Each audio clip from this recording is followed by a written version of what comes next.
We won't go. Oh, are you going? Where are you going? Oh, Cleveland. Oh, really? Yeah,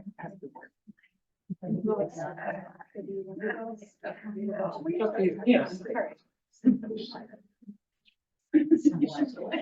We're a few minutes past 9:15, and we're likely to have some others, but to give David as much of the fullness of hour as we can, we'll go ahead and get started. It is my delight to welcome our friend David Radcliff this morning, leading in this faith formation hour as well as worship. David has been everywhere and done just about everything. It's a little bit of a stretch. It is always an honor, delight to hear him, to be challenged by him. I pray that as we hear and are able to accompany him and visually in some of our travels, that we too may be challenged locally as well as with a global awareness. So I invite us into a brief time of prayer. God, creator of all that is, create us anew with ears that are open to listen, eyes that are open to see, minds and hearts that are open to receive, to think, to ponder, to plan our own actions as we live according to your word and your spirit. May there be a blessing upon David in this time and in worship. The things that he shares with us reach a deep place within us and take root. We pray all these things in the name of Christ Jesus. Thank you. Well, and I just want to say that all of what you said about me and y'all is reciprocal. How I feel inspired and challenged by what I see and hear about you and the things you're doing in this congregation. Many of you personally taking just really impressive actions to make the world a better place. So that all comes right back at you. And we also, at New Community Project, we really appreciate your support. You send us money. I can't remember exactly how often I get the checks. They're regular. That's all I know. They're regular. And that means a lot to us to have this base of support that we can it puts wind in our sails to do what we're trying to do. And we hope we put a little wind in your sails with some of the things that we're involved in. And a lot of you participated in. A lot of you in this room have been with us, different places in the world, as well as contributing directly to our work. So we're really appreciative of that. Well, I'm David Radcliff. I live in Blue Ridge, Virginia. About 5 hours and 40 minutes down I-81, according to my phone yesterday. So Paul and Sandy put me up last night. Appreciate that very much. And all of you putting up with me this morning. So thank you for giving up. I don't know how these things get arranged. These are built forums. Just thank you for giving me a spot. Appreciate that, because I love to talk about our work, and not in a bragging kind of way, but just because I feel like some things we're doing in this world have some significance, and you are a big part of that. And so I'm just really happy to have the opportunity to share some of that. So things are just in a broad stroke, things are going well at New Community Project. People are treating us well. Our neighbors, our partners around the world are doing great work. We look good because they look good.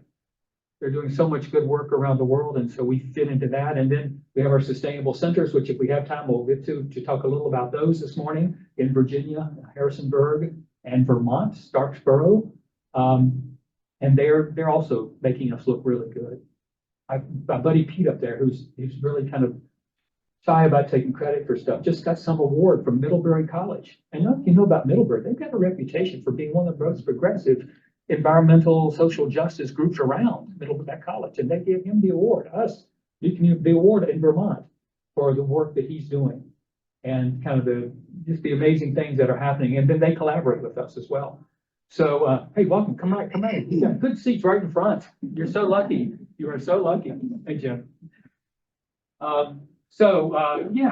Yeah, I think good things are going on. I'll take this here. I'm going to at some point send around this little sign-up sheet. A lot of you are already on our mailing list, so you have an excuse if you don't want to sign up, even if you're not, because people think you're already on the list. I also have a few of our last fall's newsletters. They're the ones that got returned. Because I'm running out of the actual item, but we have a lot of returnees. And so I'll send those around. If you haven't gotten the newsletter, you're welcome to take one of these, is what I'm saying. So I'll send that around in a few minutes. So welcome. Let's just, I think proceed. I mean, I'm pretty much a show and tell kind of guy.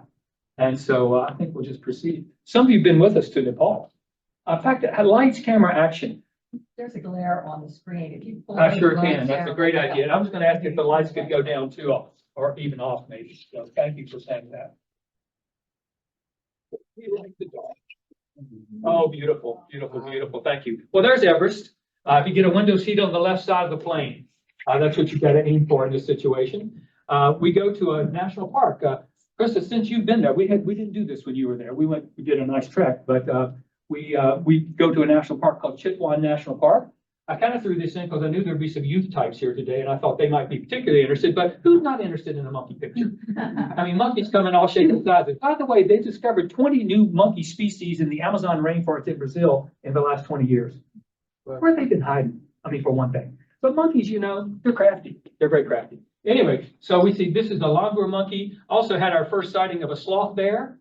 It's not that great of a picture. It was a low light situation, but at least we're not termites, which they love to eat. There's a termite man right there. So first sighting of sloth bear. Also, we have nice encounters with gharial crocodiles. Don't worry, they're pescatarians. And when I say that to the fifth graders, they say they only eat pests.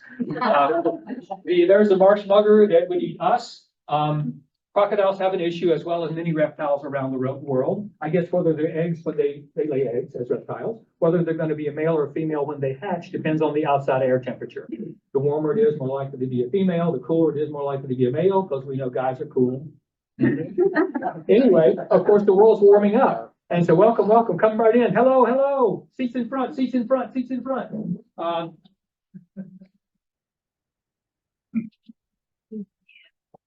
Hello, Bill. Nice to see you. Yeah. Good to see you.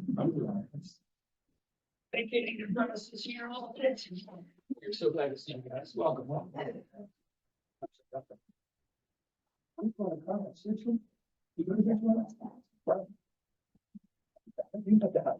Okay, anyway, so marsh mugger. So anyway, there's fewer males being hatched. There's only 4 male crocodiles in the whole park because of this thing of climate change and warming up stuff. So we had a nice encounter. This is this last year, actually. Nice encounter with, now I'm holding this stuff. Can you just hang on that for just a second, Bill? There's a mother rhino. They've done a great job of protecting large mammals in this park. And the way they've done it is they've involved the local communities because they've realized it's people around the park, if they're not doing well, if they're poor, if they're struggling somewhere or another, the animals aren't going to be safe because they'll enable the poachers. And so what they've done is they give, when you and I go there and pay our $20 entry fee, half of that goes back to the village to provide schools and roads and stuff like that. Also, a lot of people in the community work in the tourist sector, both paddlers and guides and running the hotels and all that stuff. And also they've got sort of like, a national park, you can't go in and cut down stuff. But in a national forest, you can run your cows in there. You can do timber operations in the United States National Forest. You can do all that stuff. So they have sort of that multi-purpose area around the perimeter of the park so that people aren't completely denied access to things they used to gather within the park. And it can be herbs. It can be straw to make the roof of your house or whatever, that type of thing. Occasionally a person gets eaten by a tiger in that situation. But it's the price you pay for, having access. I'm just saying. Anyway, I've got a tiger picture for you, though, in just a moment. Oh, there's the baby. This is not exactly your perfect wildlife photographer's dream of, a rhino on a road. But otherwise, you're not going to see the rascal. It's back in the bush. And so I'm okay with this, actually. I'm okay with it. Now, here's one in the bush, sort of. There's the dad, not maybe the dad. It's a dad. There's the male. So they've done a nice job. And rhino populations have about doubled in the last 20 years. And by the way, this park was formed on the 100th anniversary of the first national park in the world, which was Yellowstone in 1872. This one was formed in 1972. They purposely picked that date to establish the first park in Nepal, actually. So anyway, Chitwan National Park, that's where we are. This is so the guides, we have a guide, Nissan, we work with every year. And these guides have given some of the large creatures names. So there's a large male elephant, this is 2 years ago. We had never seen one in the wild. We've seen them in other kind of in the little zoo-y like thing they've got, but never seen one in the wild. Well, they named this one Ronaldo. after the soccer guy. And you know the soccer guy plays a little dirty. You know he plays a little dirty. Well, Ronaldo too got in a little trouble with that. He got in a fight with another big bull elephant. It bit his tail off. That had to be a painful moment right there. Okay, I'll teach you. Samba deer, big ears, listening out for certain predators. Bengal tiger. Yeah, first time I ever saw a Bengal tiger a couple of years ago. Anyway, actually tigers are a success story. The tiger nations of the world, 15 or so that have tigers within their boundaries, got together 15 years ago and made a pledge to try to double tiger populations. I'd like to think it's just because of higher motives. You know, they're a keystone predator. They belong on this planet, all this other stuff. Tigers also bring money. People pay big bucks to go and try to see a tiger. And so I think they realized there was an economic incentive in keeping tiger populations strong in the wild. And so now there were 3,000 some left in the wild 15 years ago. Now there's like over 5,000. In Nepal, they've gone from, I forget, 135 to 300, 200, almost 250. So they're succeeding. That's the one kind of, we need to highlight the success stories with our environment because there's a lot of sadness, but also some success. Namaste, this is how you greet each other in Nepal. A lot of you know that, a lot of you have been there. Flying into Kathmandu. I don't think I'm going to say this in the sermon. I had it in one version, but it got edited out.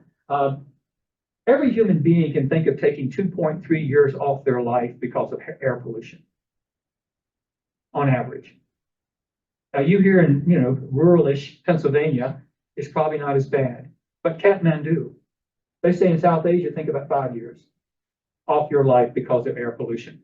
And so, it's a huge, it's an epidemic around the world. And they're flying into Kathmandu. You're not there long, you feel your throat getting scratchy, you start to cough a little bit, just the impacts of being there. So we try to do our part by taking mass transit. There's our group a couple of years ago on the bus. We do try to do this. Plus, it's a cost-saving measure.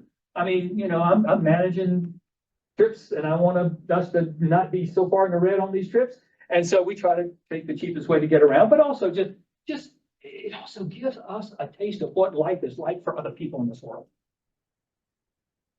Well, you've got to cram on a bus to get from point A to point B. And I don't find it all that onerous. I kind of like being on buses, frankly. I've kind of gotten used to that. Oh, shoot, I'm sorry. I'm getting distracted, but I'm going to tell you this story anyway. So I'm going up to Minneapolis last December to do my speaking gigs in Minneapolis. And on the way, by the way, I lost my billfold at O'Hare Airport, which I may come back and tell you at the end if I think about it. But anyway, some of you read my post on Facebook probably about this. Also met, I didn't meet her, but Simone Biles. The day I went to pick up my billfold on the return trip, Simone Biles, I saw her walking down there she was. It was amazing. I recognized her mostly by her shortness and her legs. Boy, she got the legs, I'm just going to tell you. Anyway, so I'm going to Minneapolis and I lost my billfold, and I didn't need to tell you this story anyway, because then I couldn't get the rental car. Because you can't get a rental car without, my license and my credit card and all that stuff was in the billfold on top of that's a long story. It's entertaining, but I'm not going to tell you. Anyway, so I get there, and then I've got to think, what am I going to do? I'd already had a car rented for $179 or something from somebody. It was totally a non-refundable rental, and so I had to get an Uber. I took buses then. Ended up taking lots of buses in Minneapolis, which they had that system up there. Thank goodness.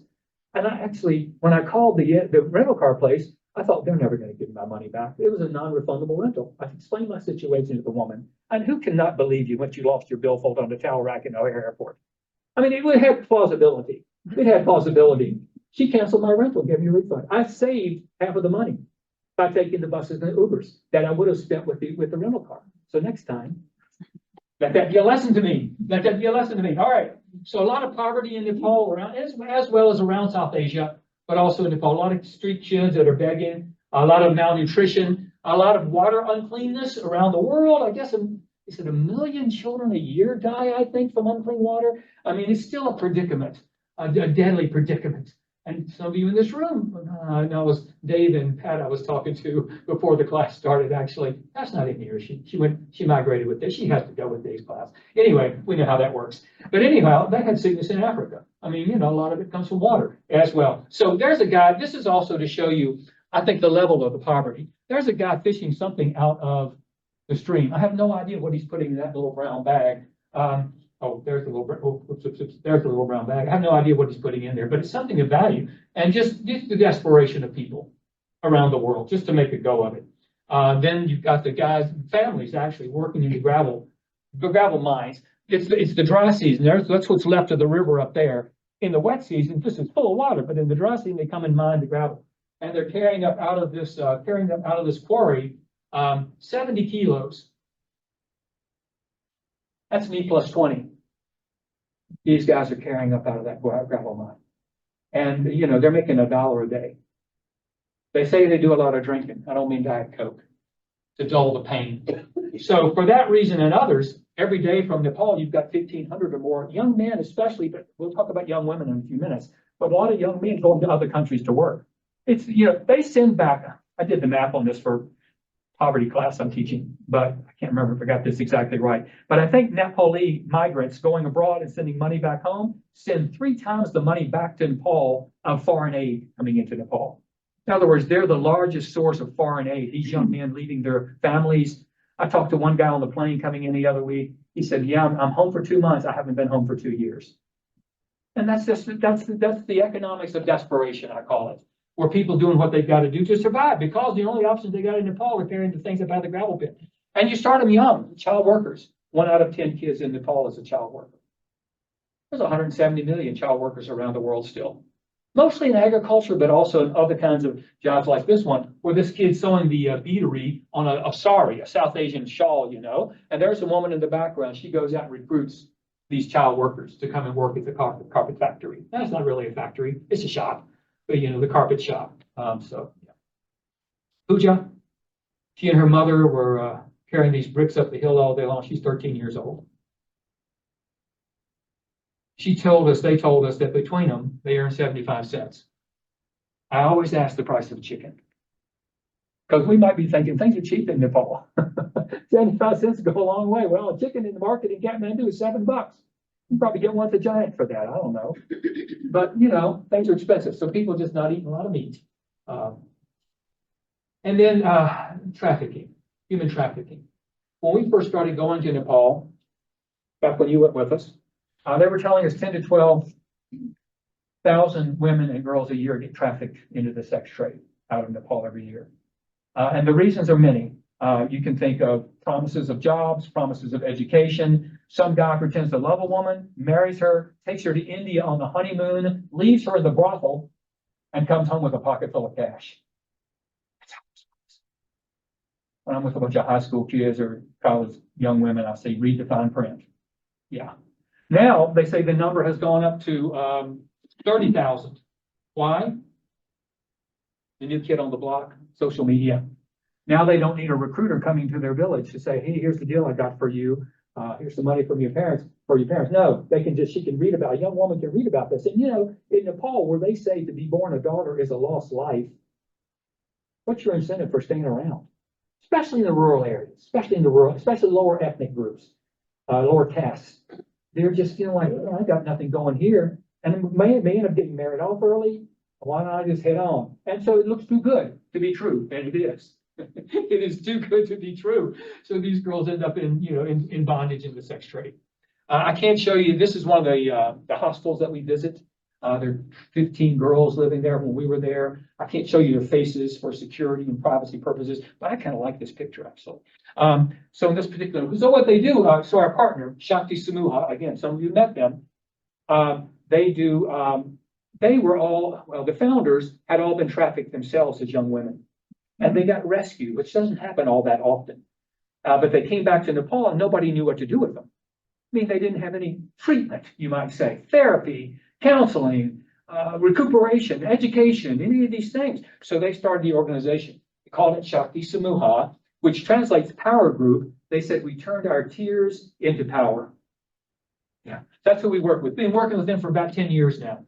So in their shelter, they have these workshops where they give the girls learn skills so they don't revert back to old ways of making money. Give them friends. You know, you've been through a troubling time. You want somebody who maybe understands. So they have collaboration with their friends, the girls there, and they send them to school, which we give scholarships to a lot of these girls. Actually, your money, part of your money from this congregation these girls go to school in a place like Nepal. I'm just telling you where the rubber meets the road, right here. Anyway, so there they go off to school, because they weren't being sent to school when they were in the brothel. And this is a key part of them moving on with their life, getting back into the education system. So here's one of the people that founded it, Charimaya Tamang. She's one of the founders. There is the woman this is a shelter. This is kind of, well, these two women are staff for the shelter. Lakshmi and I can't think of her name right now. Anyway, she's the house mother. She's the counselor. Dilip is one of the Shakti staff. He helps these girls take their traffickers to court.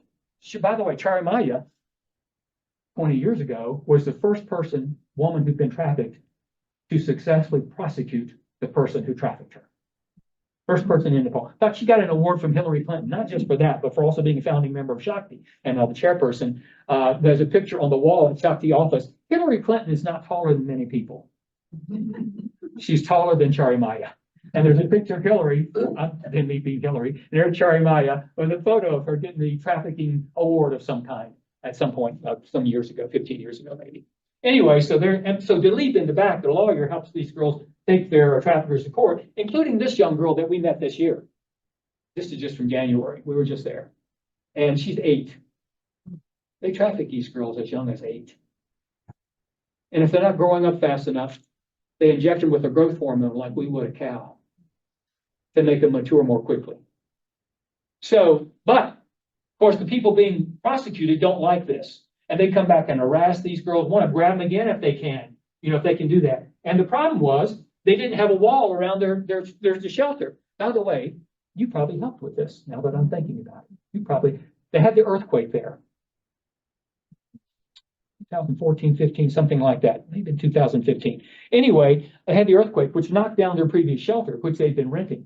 Well, then we had the But Not Forgotten campaign that next fall, raised money for Nepal after the earthquake, post-earthquake money. They used $17,000 of the 30-some thousand we raised, which I'm almost positive you contributed to buy the land. And then the community helped them build that new shelter. So there, you've got an investment in this, I'm just going to say. So, but they needed a wall around it. We ain't got budget for a wall. But we've got flexibility. This last script, you're going to see it in our newsletter. Speaking of which, thank you for reminding myself. Here's the here's the sign-up sheet. So if you want to get the newsletter, here's some of the spares I have from last mailing. Name and address. If you're a young person, you just want to get an email from us, name and email address, that'd be fine. I'm going to pass this around. So there it comes. Sign if you want, don't if you don't. All right, so why am I telling you this? Oh, because in the upcoming newsletter, I'm going to quote Charimaya. She said, "You are our dream partner." Speaking of new community project. She said, every other group here, they make 1 year they're all on the list. They're all on the list. See, I told you got an out. You don't want to sign up, you just pass it on, and we'll pretend you're on the list. Okay, so she said, "You're our dream partner. Every other group we work with, they sign 1 year contracts. We don't know if they're going to be here next year working with us. And also, they're very specific in what they can fund. They've got guidelines. They can only do this in this situation, this in this situation." She said, "You've got flexibility. And you're going to be with us over the long haul." I'm just telling you. I'm quoting her in the next newsletter. You're going to see it. Anyway, so they needed a wall. So I asked the question you don't want to ask unless you're serious. And that is, what does it cost? Because once you ask what it costs, then they think there might be help here. $37,000. That's big money for us. But I'm also thinking, who doesn't want these girls to be safe? So we had a campaign called Keep Them Safe. You pitched in, lots of congregations and individuals pitched in. We raised over $40,000. And we used the extra 10 to build a wall around a hostel in Malawi that we built for girls where they were feeling insecure. I didn't know where we could get that money, but it came 2 for the price of 1. We kind of ended up with. Anyway, there we go. So, we've got a picture of the wall. I think, let's see. Yes, I do. Ta-da! There it is. Thank you very much. There it is. We saw this is from this last year. So the wall is up. The girls are safe. We kept them safe. All right. There are some people you know in this picture. There are some people in this people you know. Karen, God bless her soul. Yeah, but you know some of the others. Anyway, that's our group from right after the earthquake. We were there post-earthquake. Again, I think 16, 2016, okay? I'm terrible. with dates. Well, Tim's right. So this was like 18 months after the earthquake. They hadn't really done any rebuilding. We met with the women and they were, I mean, you can imagine, they're trafficking survivors. They've already got a tough go of it. They said people see us only as what we were, not what we are. And so, yeah, there they are. We're meeting with them there. Well, then about 2 years later, we give some micro loans to this community, to the women's group, and they started small businesses. This woman had a little shop going. So there it was 2 years later. And then 2 trips ago, we were there. We met on top of the building where her shop was. She bought the whole building. We're meeting on the top of her building. I'm just showing you what these micro loans can do. You crack the door for women, they will walk through it further than you thought, often, as in this case. So there's the same woman right there. She's the one who had the shop. She was also in the first picture, I think. I'm not sure, but now she's on top of her building. So she's on top of the world. I love that picture, by the way. All right, and we also work with other women. This is a woman named Sigma Sherpa, who we helped start a pig project. She was 61 pigs or something like that by the time we got there, meet her a couple of years later. I'm not telling you the whole story here. And when it was over, our little tour of her pig shop, you don't really call them pig shops, I don't think, but anyway, her little operation, I said, you know, Sigma, we're grateful at New Community Project that we could play some small role in what you've been able to do. What you've done is remarkable. She said to us, it may have seemed small to you. To me, it was life-changing. So just cracking the door and letting the women walk through. All right, our newest cracking the door operation, we met these young women. This girl right here is Anissa. That's her teacher, Rukmani. Chipang girls, the Chipang girls. If you follow in anything that we're doing, you're probably seeing some of this on Facebook and other places. Anyway, the Chipang girls. First met them 2 years ago. 5th grade. She's a 5th grade. She's about to be a 5th grade graduate. Anissa is. Nowhere to go after that. They couldn't afford to go to high school, which is $200 per girl per year. If you're not in high school, if you got a woman in this situation, they're Chipang, which is one of the lowest ethnic groups. My friend this past year, Manisa, one of our guides, said they're just above the monkey eaters in terms of their caste. And so, anyway, so if you're not in school, you're thinking about early marriage at 13 or 14 years of age. You're thinking about life of working in the fields, day labor, that sort of stuff, and possibly being trafficked. They're right near the border with India. Down near Chitwan. This is down near Chitwan. Anyway, down near where the wildlife park is. So there was 5 of them. There's her 4 classmates. Look at these little girls. Oh man. Anyway, I didn't take these. I didn't take this picture. I didn't meet all 5 of them, but there they are. There's the 5 of them. Plus, if they got to go to school, it's a 7-hour round trip walk every day. I shouldn't be talking so loud. I'm not going to have any voice less for the sermon. So if I fail, everybody can breathe a sigh of relief and go home early. Anyway, so they have to walk 7 hours. 3 hours down the mountain, 4 hours back up. They only in school for 7 hours. Imagine. 7 hours of school and 7 hours to get there. Gee. Anyway, but they would do that. That wasn't their obstacle. They would do that. So I'm thinking we got to do something. So again, I'm thinking who doesn't want these girls in school? So we started raising money. And so $200 a girl, 5 years, 5 girls, that's $1,000 the first year. Let me see what my next picture is here. Yeah, so there they are, beaming 6th graders. Beaming 6th graders. Yeah. And so it was a nice moment. So then 11 more graduated the next year. I'm thinking, I can go 5 a year we could probably handle. Now I'm hearing 15 are going to graduate this year. But I got a forecast for next year, 0. So we will see. We may be, but you got to see them all the way through school. It's $200 per year per girl for 5 years. You know, it's not a once and done. But people, again, we have raised over $10,000 for this so far. Again, it's one of those flexibility things. We don't have money for that. But Nancy, from Liz's former congregation, was with us on this trip this year. She met these girls. Let me see if my next picture I've got. Yes. So here's the ones we met in January. We were just there in January. So there's the 5 plus the next 11. Now I've got 15 more graduating, like right now. But anyway, there they all are. Oh, Nancy met these girls. And so, and once Nancy gets a bee in her bonnet, you want to get out of the way. And so Nancy personally has probably raised a couple $1,000s for these girls, that woman in Liz's former congregation. Anyway, so there's the girls. So while we were there, we invited to have lunch with us. They came down from their mountain village, rode in tuk-tuks. You know those little things? You know what I'm talking about? Those little things that have 4 seats? 8 girls per tuk-tuk. That's how they, this is how life is. It's how life is.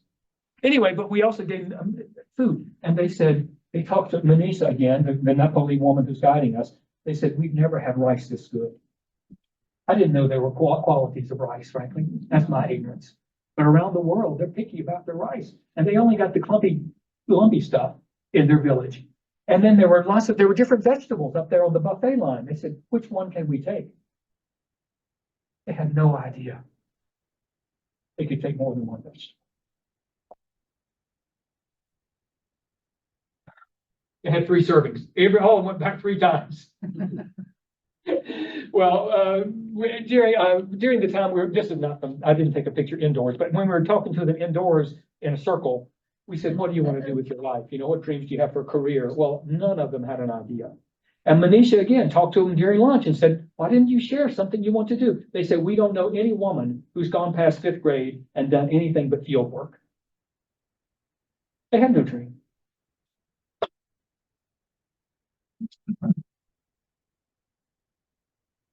They gave us gifts, local honey. We got the money, they got the honey. It was beautiful. And our friends there, our Nepali friends said, this is delicious and expensive, this honey from the hills. And so there we are. We're getting a little treat there. So yeah. All right. But so we can't have all good news. Here's some bad news. All right. This is Annapurna 1. We take a trek up. I don't know if we saw from where we were. There was the point we were. I can't remember where we went on our little trekkie thing. But anyway, this is Annapurna 1. This is from January. This is from this past January. All right, look at the snow cover. All right, same place, same time of year, same time of day. 10 years ago. Let's do that one more time. This last January of 14. I'm just showing you the snowpack difference happening around the world. Glaciers are going fast. We're going to get to Alaska here in a minute. You're not going to believe your eyes. Well, you've probably seen it yourself, something. But anyway, yeah, just the difference. And they say a lot of this is soot from industrial processes, from plants, from cars, from diesel buses, and all that stuff that settles on there and creates a black surface where it was white, and you got faster snow melt. A lot of the snow melt in the Himalayas. And there's 2 billion people that depend on the runoff from the Himalaya for their dry season water supply. 2 billion. And these glaciers are going fast. All right, so a quick stop in Myanmar. Just sort of out of respect, they had the military took over there about 3 years ago, something like that. Women took to the streets because Aung San Suu Kyi, the Nobel Peace Prize winner, the leader of the government, was under house arrest now because of military guys. And the young women didn't like that. They took to the streets. One of the strategies was in Myanmar, I don't know if this is the case around Asia, but anyway, in Myanmar, men think that if they get too close to women's clothing, it saps their masculinity. Men are so strange. So these women took some of their clothing and hung it over the streets between themselves and the soldiers. It's like a reverse dog fence under your grass, he keeps them away. Anyhow, I just thought that was brilliant. And I put this one in just because your sister Pam, she was with us on one of our trips. Some of you also know Walt Wilczek there, and she surrounded us from Palmyra congregation, by the way. And there's Jimmy Zahn, our reforestation guru.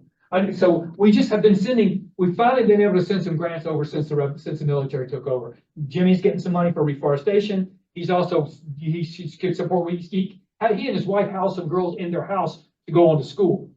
And because from these hill tribe girls, they got no way to get to school. So we give them scholarships, he puts them up, and they go to school. Down to the Delta area we go. I just had to throw in a plastic picture.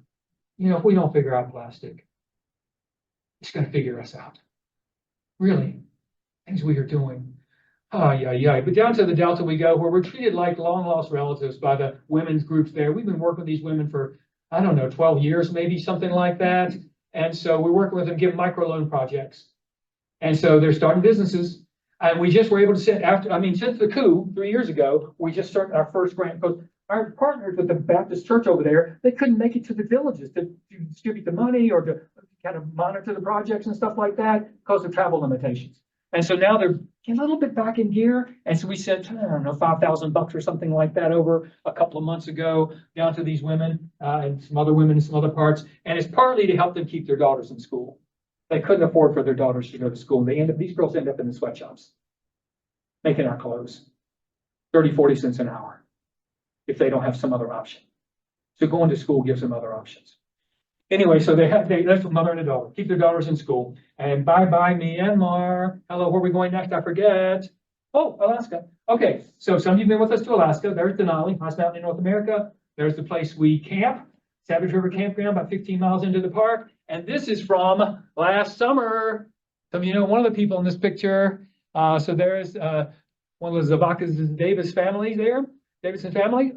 And we got this volunteer day in the dog kennels. This was wonderful. This was wonderful. So some of you, I think everybody's been to Denali with us. It's into the dog sled kennels. Anyway, so we got to volunteer there. Julia was putting on her smile there with the dog smiling. We often see big animals. One of the reasons we go to Denali is to realize that we're not the biggest game in town. And you realize that pretty quickly when you're 40 feet away from a mother moose who can charge you and will if she thinks her calf is threatened.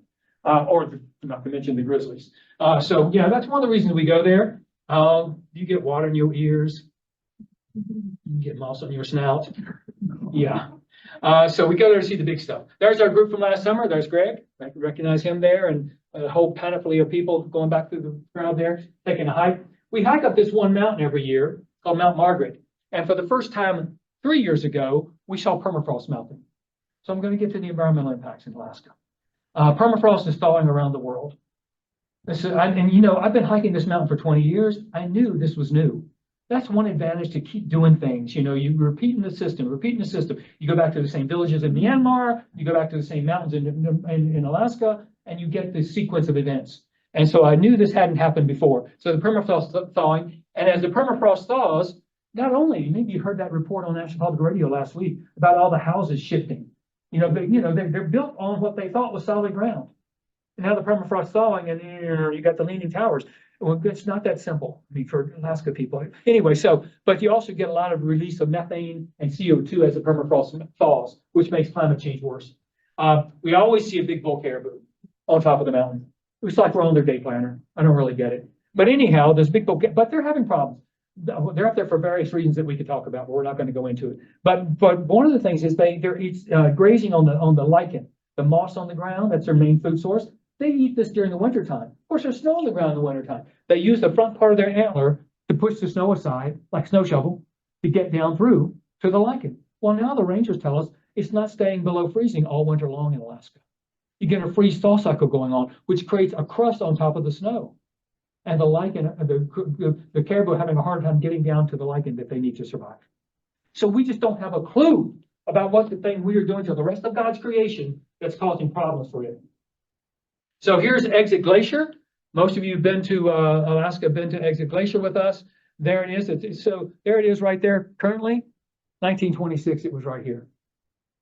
Just to show you the retreat of glaciers, of course, all around the world. But here's something I want to show you. This is the first time we took a group to Alaska in 2003. It was the first time we went down to Seward to see glaciers and take a sea life cruise and all the stuff we do when we're down in Seward. So that's 2003. There's last summer. So again, 20 years in this case. 2003, 2023. These glaciers are going fast. And of course, as glaciers go, land-based glaciers, that's where sea level rise mostly comes from. Other places too, but mostly land-based glaciers thawing. And there is the same glacier from a different perspective, up close and personal. That's 2016. And you can see where it was in 2005. 2005, it was down over here somewhere. 2016, that's where it is. 2019, oops, 2021. Come on, 2023. I think I've got that right. Let's see. No, there's 2023. Now, let's do it one more time, because I kind of messed this up by hitting the clicker at the wrong moment.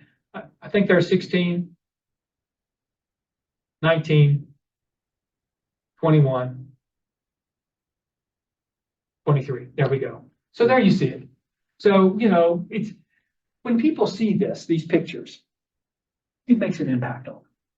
We had a young woman who went with us up there three summers ago. She saw all this stuff. She came back and changed her major at Virginia Tech. Now she's doing green engineering. She volunteered with us last summer in our sustainable living centers because she said, I want to do something besides make pizza this summer about climate change.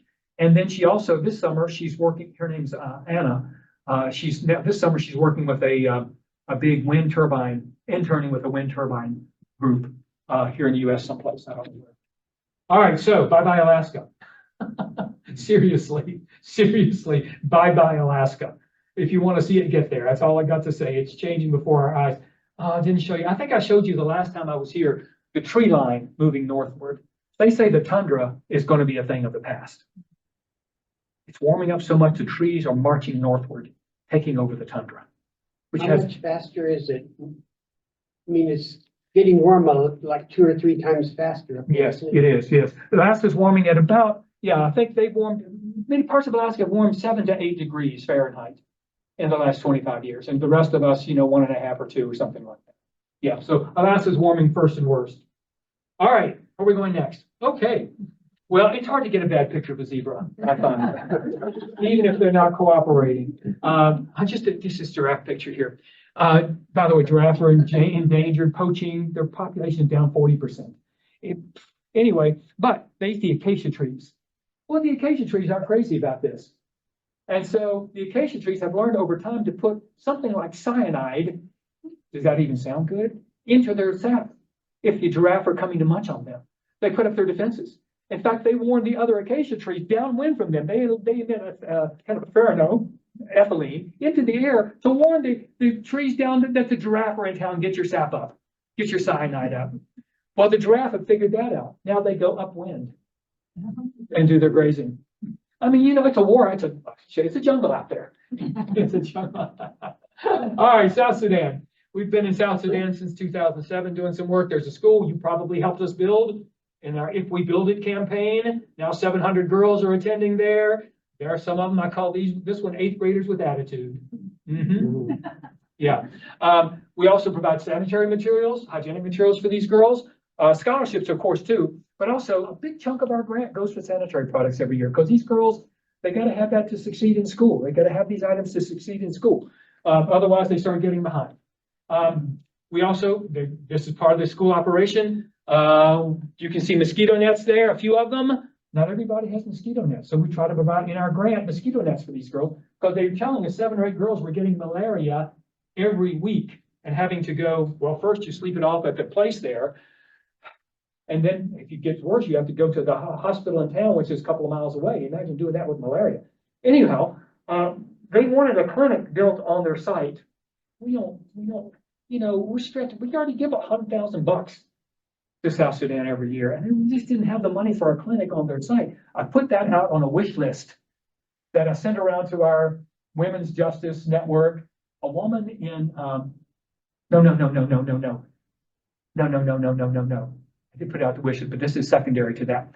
The Olympic View congregation in Seattle, where I was 3 weekends ago, they've diminished to the point they had to sell their building.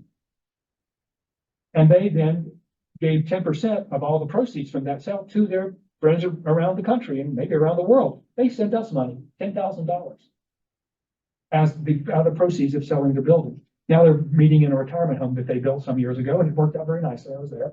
Anyway, but we used half of that money to build a clinic. That's what I'm getting around to. So I told them that a couple of Sundays ago, I said, here's where your money went, to build a clinic on this grounds of this school for these girls when they get malaria and dengue and just have other problems that we all have. There's a clinic on the site for them. All right, I think it's okay. This is Lona, Adia, Ayak, Bahista. They came 200 miles to get to this school from their home villages, fleeing gender bias and violence. Ayak, Adia said, in my community, they said it was a waste of money to educate a girl. Partly because when your daughter gets married, she goes and lives with the husband's family. That's how that works. And so you're not going to get the gain from her having gotten an education. His family's going to get the gain. So what's the point? Plus, the girls aren't as valued, in many cultures, parts of Sudanese culture, South Sudanese culture.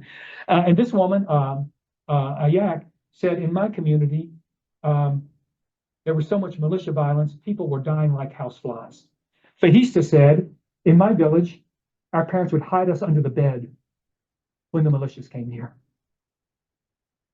Lona, she said, in my community, it was considered an abomination, which is a religious term for a serious sin, an abomination to educate a girl. Now she's the #1 student in her whole state of South Sudan. And they're all getting scholarships from us. So just a pretty powerful story. And we're doing this with your help. We also support women starting projects. There, she's got a little clothing shop going there. These women wanted a tractor along with their some agricultural support we were providing. Tractor was $6,000. We didn't have $6,000 for a tractor. This is where the woman saw it on the thing I sent out. She said, I grew up on a farm, and who knows, she lives in Claremont, California now. She must have grown up in Ohio or someplace. She said, I learned to drive on a tractor. And she had some sort of a certificate coming due, that she was going to get the money from. She sent us the $6,000 for the tractor for this women's cooperative. So you never know. If you don't ask, people don't know what to do. So anyway, they got the tractor. We also support women getting tailoring training, all kinds of skills training operations. This is from last May. We were just there last May. It's hard to believe. What month are we? We're in April. So less than a year ago. Anyway, so there's women getting tailoring training.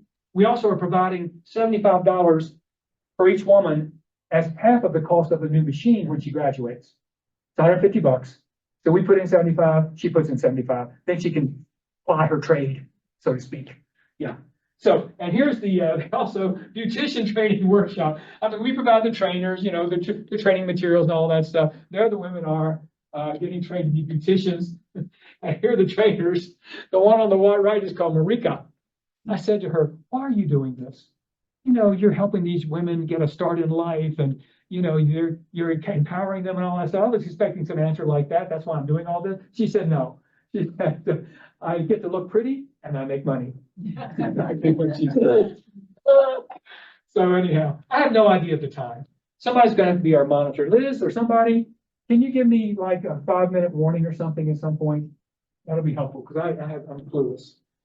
Climate change is a big issue around the world as well as in East Africa, particularly making young women's lives more difficult because they're the ones getting the water and carrying it from who knows who. And sometimes you got a drought, and then sometimes you got floods, and both of those make your problem of water collection very difficult. Young men don't get off the hook. You got to have cows and goats to get the girl you want to marry. You got to pay the dowry price. And so if you've got climate change kicking in, you don't have as much water and grass, you have to go raiding. To steal your buddies' cows and goats. And you don't do it with sticks and spears anymore. You do it with AK-47s.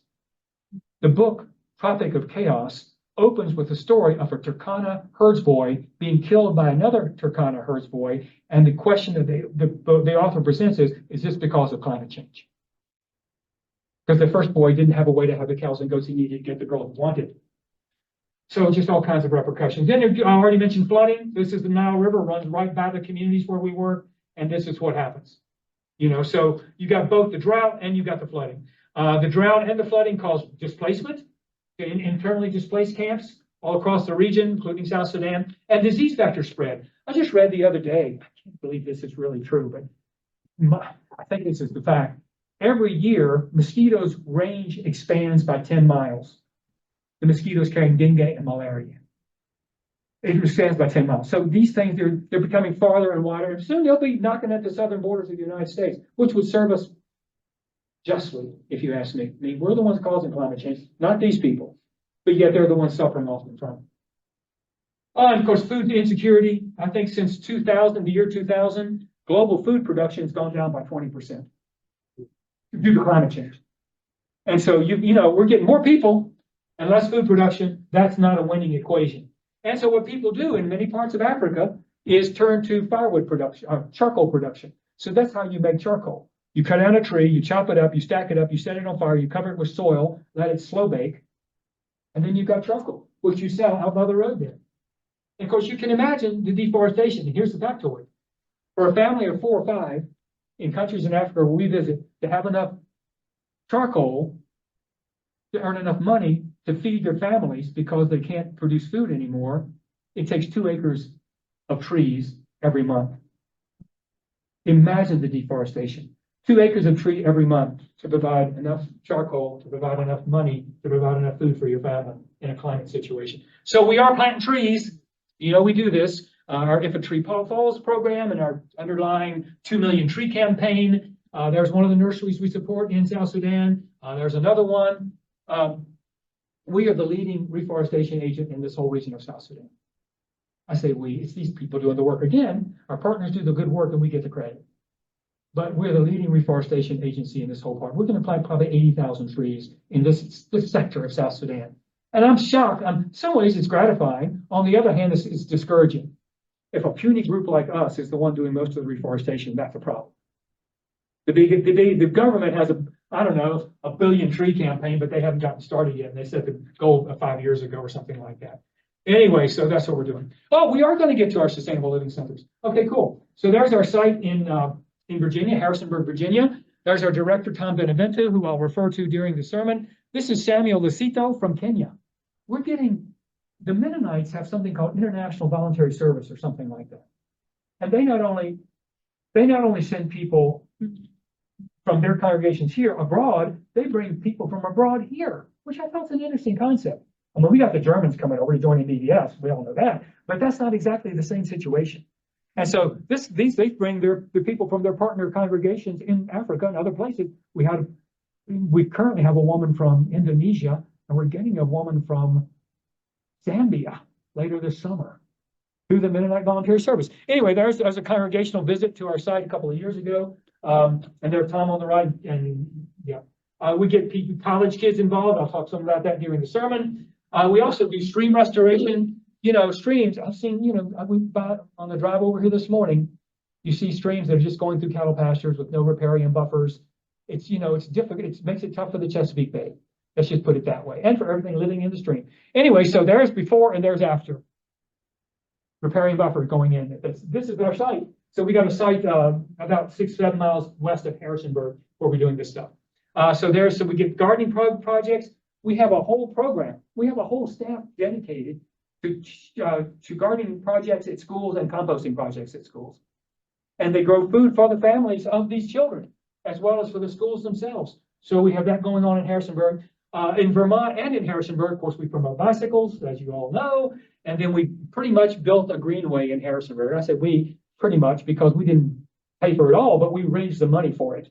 To build a greenway. And there's Tom in the middle cutting the ribbon a couple of years ago. And now I just got a note from him that they're expanding it another mile or two to serve more communities. So people can travel from one part of town to the other without taking your life in your hands on the highways as a bicyclist or a walker. So, yeah. Oh, and there's Anna, who was the woman from the Virginia Tech girl I told you about from Alaska, who's now up working. And there's Hannah on the far right, Hannah Kirchner from McPherson, Kansas. And in the middle is Anna, a local high school girl. Anyway, they're doing their thing up there on our site. We recuperate wasted food. It's going to go to the landfill and get it back into the edible system to give to people that need it.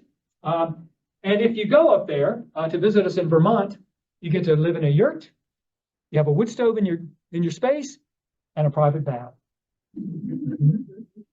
All right, I think that's all I got for you. Oh, there's me. I do a lot of schools. You know that. Boy, I'm going to tell you a story. Here's the children's story. Actually, I'm going to tell you a story about this picture now that I think about it. Okay, that's all. How about questions or comments? Questions or comments? Questions or How comments? many people here have been on one of Who's these? been on a learning tour? Who's been on a learning tour? Let's see a show of hands. There we go. There we go. There we go. There we go. Yeah, so you see we have still some that have yet to be initiated. What other questions or comments? David, I think you need to go to auctioneering school so you can learn to talk a little faster.